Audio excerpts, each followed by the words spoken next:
Roissy, la nuit dernière. La presse était là, mais ne verra rien.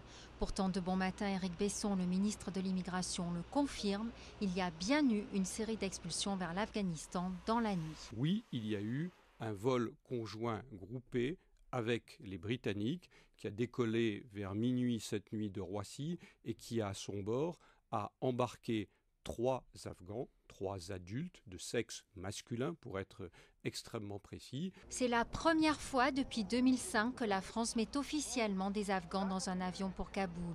De nombreux élus et associations s'étaient mobilisés contre ce projet. À l'Assemblée, les socialistes interpellent le gouvernement.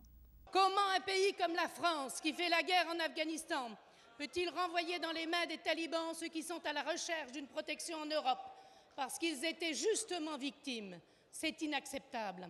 Ces expulsions ont semé le trouble jusque dans les rangs de l'UMP. Étienne Pinte pensait avoir une promesse d'Éric Besson de ne pas expulser les Afghans. Je trouve ça un déni, si vous voulez, de crédibilité. Je suis déçu, je suis furieux, parce que j'ai l'impression qu'il y avait une vérité le matin et une autre vérité le soir. C'est au moment du démantèlement de la jungle de Calais que ce projet de vol vers Kaboul avait été lancé. Les Afghans expulsés, eux, sont arrivés dans la journée dans la capitale afghane. S'ils n'ont pas de domicile, ils iront à l'hôtel. Très souvent, ces réfugiés renvoyés chez eux ont quitté l'Afghanistan il y a des années et ils ont perdu tout contact avec leur famille.